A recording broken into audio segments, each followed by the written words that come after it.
নমস্কার সুপ্রিয় শ্রোতা বন্ধুগণ, সকলকেই আমার ইউটিউব চ্যানেল হেরিটেজ হাইলাইটসে সপ্রেমে স্বাগত জানাই। পূর্বের কথা অনুযায়ী আমি আজকে অতীতের একটি সুন্দর কাহিনী ভগবান চৈতন্যদেবের আবির্ভাব এবং অন্তর্ধান রহস্য আমি আলোচনা করব। নিজ জাতি হইলে নহে ভজনে অযোগ্য, যেই ভজে সেই বড় অভুক্ত হিংসার, কৃষ্ণ ভজনে নাহি জাতকুলাদি বিচার। কৃষ্ণদাস কবিরাজ। সালটা ছিল 1486।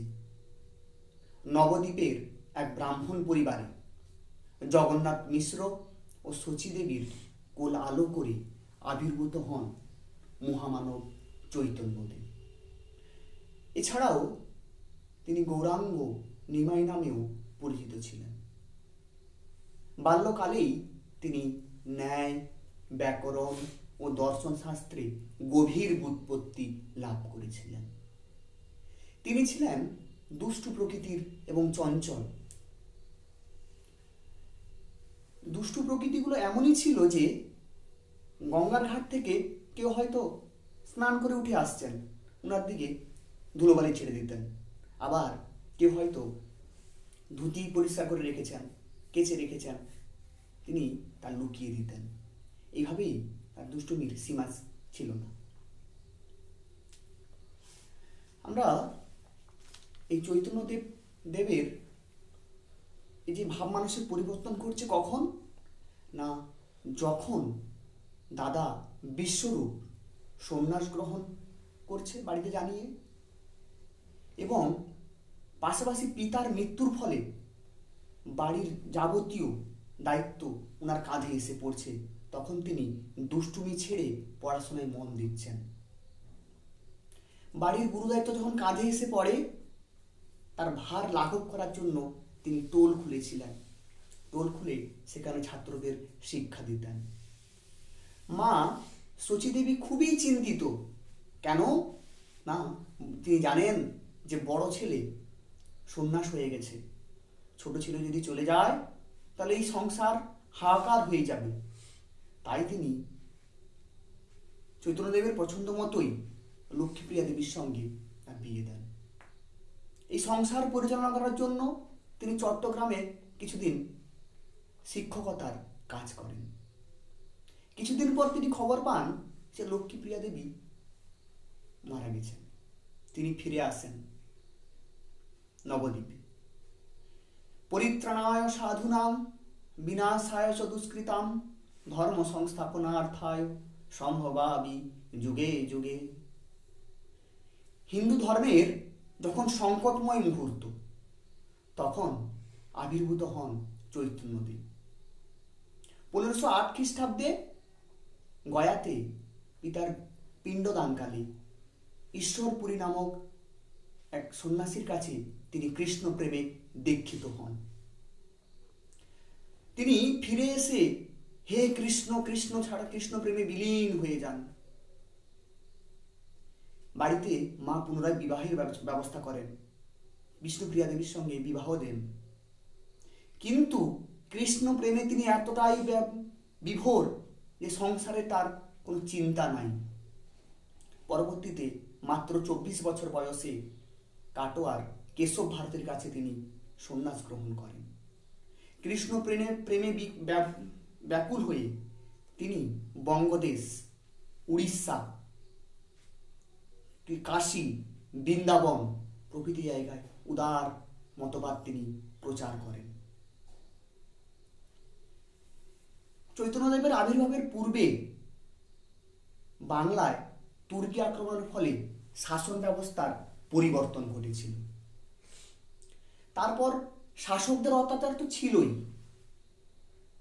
এই অত্যাচারের হাত থেকে মুক্তির পথ সাধারণ গরিব মানুষ কিন্তু পায়নি। তারা কি করেছিল না, এই হিন্দু মতাবলম্বীরা ধীরে ধীরে অন্যান্য ধর্মের দিকে চলে গিয়েছিল। সেনদের রাজত্বকালে নবদ্বীপে বৈষ্ণব ধর্ম প্রচার করা দুঃসাধ্য ছিল, কেননা ব্রাহ্মণ ভট্টাচার্যরা এটাকে ভালোভাবে নিতেন না বা ভালো চোখে দেখতেন না, এমনকি তাদের বিরোধিতা করতেন। তো এইভাবেই তিনি তার ধর্মমত প্রচার করেন, এর বিরুদ্ধে গিয়ে তিনি ধর্মমত প্রচার করতে শুরু করেন। তার মতে জীব প্রেমই হলো প্রকৃত ঈশ্বর প্রেম। তিনি তার শিষ্যদের তৃণের মতো নম্র ও নিরহংকারী হওয়ার কথা বলতেন বা উপদেশ দিতেন। সহজ সরল জীবনযাপন ও আড়ম্বরহীন অনাচারকেই তিনি গুরুত্ব দিতেন, যার কারণে বৈষ্ণব ধর্মের জনপ্রিয়তা শুধুমাত্র বাংলা নয়, বাংলা থেকে বিভিন্ন জায়গায় ছড়িয়ে পড়েছিল। এই হচ্ছেন আমাদের এই চৈতন্য দেব। এমনকি তিনি নবদ্বীপের জগাই মাধাইয়ের অত্যাচারের বিরুদ্ধে গর্জে উঠেছিলেন। পাশাপাশি কীর্তন বিরোধী কাজীকে তিনি তর্কে হারিয়ে দিয়েছিলেন। এভাবেই হিন্দু মুসলিম উভয় সম্প্রদায়ের যে শাসকদের প্রতিবাদের বিরুদ্ধে তিনি গর্জে ওঠেন। কীর্তনকে তিনি কি করেছেন না, জনসংযোগের মাধ্যম হিসেবে ব্যবহার করছেন। কবি পরমানন্দ পরবর্তীকালে লিখছেন, নাচিতে জানি না তবু নাচিয়া গৌরাঙ্গ বলি, গাইতে জানি না তবু গাই। এই হচ্ছে চৈতন্যদেব। কৃষ্ণ প্রেমে ব্যাকুল হারা হয়ে তিনি যাদের দুঃখ কষ্ট রয়েছে, যারা যন্ত্রণায় রয়েছে, তাদের দুঃখ কষ্টকে তিনি সহ্য করতে পারতেন না। তার চোখ কান্নার জলে ভেসে উঠত। সর্বস্তরের মানুষই তার শিষ্যত্ব গ্রহণ করতেন। তার মধ্যে অন্যতম ছিলেন উড়িষ্যার প্রতাপরুদ্রদেব, জবন হরিদাস, নিত্যানন্দ প্রমুখরা উল্লেখযোগ্য ছিলেন। 1510 খ্রিস্টাব্দে তিনি আসেন পুরীতে। জীবনের শেষ 18 বছর তিনি পুরীতেই কাটান। পুরীতে যেখানেই তিনি গেছেন সেখানেই তিনি সকলকে কৃষ্ণ প্রেমে মুগ্ধ করেছিলেন। পুরীতেও তার ব্যতিক্রম ঘটেনি। তার জনপ্রিয়তা ধীরে ধীরে বেড়েছিল, যা পুরীর পণ্ডা অভিজাতরা ভালো চোখে নেননি। তাদের এই কুচক্রী দলে যোগদান করেছিলেন উড়িষ্যার রাজ প্রতাপরুদ্রদেবের সেনাপতি গোবিন্দ বিদ্যাধর। গোবিন্দ বিদ্যাধর চাইতেন যে কোনো উপায়ে উড়িষ্যার সিংহাসন দখল করবে। তার পথের কাঁটা হয়ে দাঁড়িয়েছিলেন শ্রী চৈতন্যদেব। তিনি চৈতন্যদেবের বিরুদ্ধে এই চক্রটাকে আরো শক্তিশালী করেছিলেন। যাই হোক, 1533 খ্রিস্টাব্দে এই মহামানব পরলোক গমন করেন। আসলে এই ধরনের মহামানবদের মৃত্যু হয় না, ওনারা চিরদিন আমাদের মননে থেকে যাবেন, আমাদের স্মরণে থেকে যাবেন। তো এই চৈতন্যদেবের মৃত্যু আজও রহস্যে আবৃত। কেন না, কেউ সঠিক তথ্য এখনো পর্যন্ত দিতে পারেননি। সবাই অনুমেয় বা অনুমান করেই কিন্তু এগিয়েছেন। অনেকে মনে করেন বা অনেকে বলেন যে একদিন পুরীর গর্ভমন্দিরে শ্রী চৈতন্যদেব প্রবেশ করেছেন, সেখান থেকে আর বেরোননি বা তাকে আর খুঁজে পাওয়া যায়নি। আবার অনেকে বলছেন যে গোবিন্দ বিদ্যাধর ওনাকে বন্দি করেছিলেন, বন্দি রাখা অবস্থায় তিনি স্বাভাবিকভাবে মৃত্যু হয়। আবার অনেকে বলছেন তিনি তো কৃষ্ণ প্রেমে পাগল হয়ে গেছিলেন, সারাদিন হে কৃষ্ণ হে কৃষ্ণ, কৃষ্ণ ছাড়া আর কিছুই নেই। এই কৃষ্ণ নাম করতে করতে নাকি হঠাৎ একদিন পুরীর সমুদ্রে তিনি বিলীন হয়ে যায়। যাই হোক, তার মৃত্যু রহস্যাবৃত। আমরা তা সঠিক সিদ্ধান্তে কখনোই আসতে পারি না বা বলতে পারি না। তবে আমরা এ কথা বলতে পারি, পূর্ব ভারতের অন্যতম শ্রেষ্ঠ প্রবক্তা ছিলেন শ্রী চৈতন্যদেব। তিনিই ছিলেন প্রকৃত বৈষ্ণব ধর্মের প্রবর্তক। বাংলার জনমানসে তার প্রভাব ছিল সুদূর প্রসারী, অনস্বীকার্য, তা আমরা অস্বীকার করতে পারি না। যখন মধ্যযুগীয় অনাচার ব্যভিচার মাথাচাড়া দিয়ে উঠেছে, সেই সময় তিনি ধর্মকে প্রাধান্য দিয়েছে একদিকে, অন্যদিকে তিনি মানবতাকে গুরুত্ব দিয়েছেন।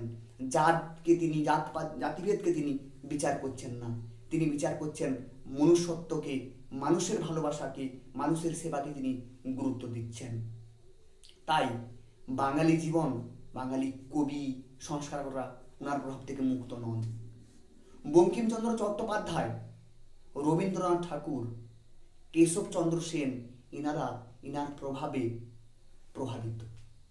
তাই আমরা বলতে পারি তিনি ছিলেন স্বয়ং কৃষ্ণের স্বরূপ। যখন হিন্দু ধর্মের সংকটময় মুহূর্ত, যখন ধর্মের উপরে অধর্মের মাথাচাড়া দিয়ে উঠেছে, সেই সময় তিনি পরিত্রাতা রূপে আবির্ভূত হয়েছেন শ্রী চৈতন্যদেব। আজকে এখানেই আমাদের গল্প শেষ হলো। পরবর্তীতে আমরা অবশ্যই আসবো। আমার ভিডিওটি যদি ভালো লাগে তোমরা অবশ্যই লাইক করবে, সাবস্ক্রাইব করবে এবং শেয়ার করবে। আর অবশ্যই তোমরা সকলে ভালো থাকবে। নমস্কার।